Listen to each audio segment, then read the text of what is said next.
Just going to do a quick review of this harvester radio that is actually listed on eBay here. I've done some alterations. I put this tuning capacitor on here myself as the seller said you could do. Normally you would tune it in with this little one there, and that's about all I've done as alterations on it. The idea is it harvests the radio energy from the air. It goes into the antenna, harvesting antenna there. There's a little row of diodes there. I don't know if you can see them. It's actually done in like a bridge rectifier. Oh, that's better. My camera's gone out of focus. Goes into there. It gets rectified and basically comes down here and charges up a little small battery. And this is just a rechargeable battery. And that is about it. This side really is where the radio actually works. It's a 2-band radio, which is selected from the switches up here, and this is about it. So it's actually totally, the idea of this radio is it harvests the radio waves, then it goes, the power from that goes and charges up the battery. That's the idea of the system. The reason we're looking at it today is because I have seen a review from another YouTuber that even though he liked the product and he was trying his best to get it working in these particular circumstances, he couldn't get it to actually work properly. So this is just a little video showing you of it working. I'll just take the camera up here slightly. Now this is the chap's website. His name's Trevor. This is the harvester radio, and it sells for £11. If I quickly flip the video, I said another person reviewed this product. This is the product here. He's actually Duvious Engineering, and he does some interesting videos, and I'd also recommend this person as well to watch his videos. They're highly amusing and of great interest. Just going to do a quick demonstration of this little harvester radio. Again, I'm doing exactly the same setup as Duvious Engineering had on their website. Capacitor going across here. There's my amp meter ready to go, or multimeter ready to go, and he was getting a pretty low reading harvesting power.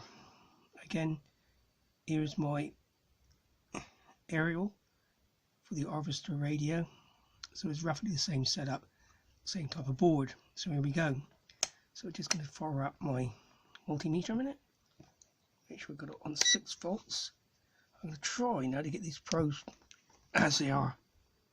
A little bit awkward here, touching them there on the capacitor, and see what reading we got here. Now, you can't see much, can you?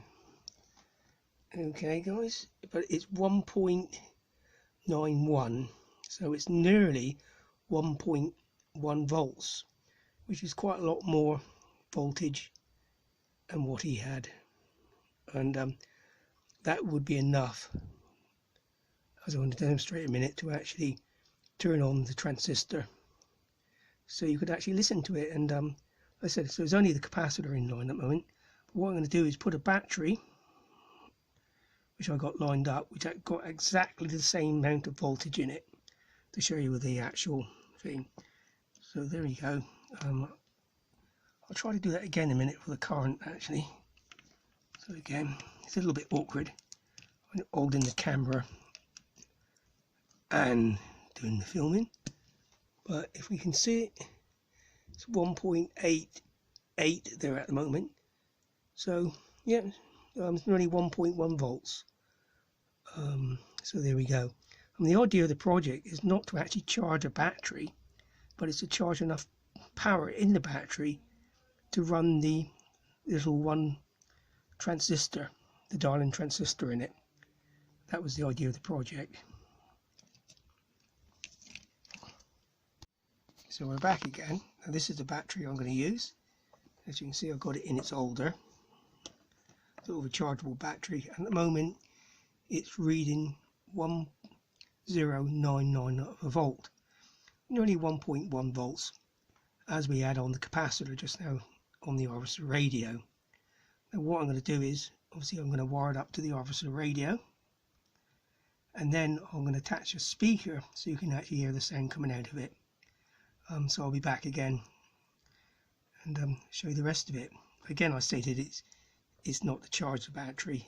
It is obviously charging the battery, but what I was really implying was perhaps we're not that interested in charging the battery to its full capacity, only enough voltage in the battery to actually run the actual, or turn on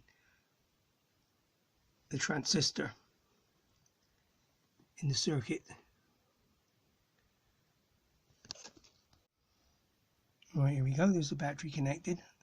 Just got the two probes on the terminals there, if you can see it, coming across to the meter. As you can see, it is the same battery. So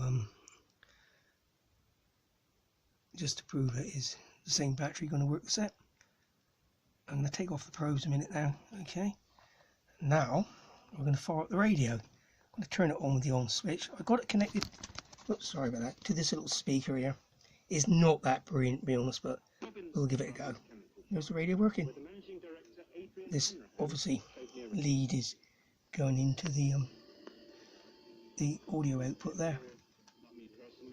What I've got different on this one, I did actually put the tuning capacitor on it.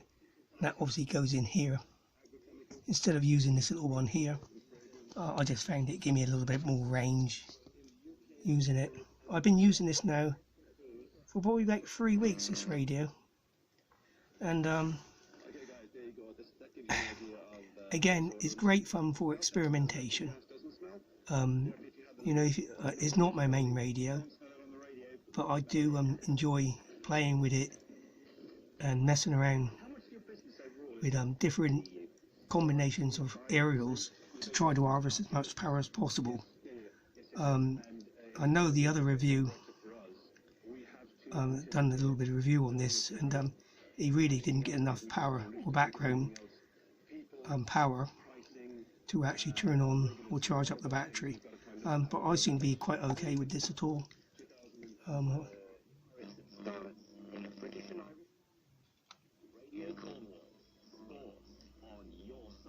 That's a local station.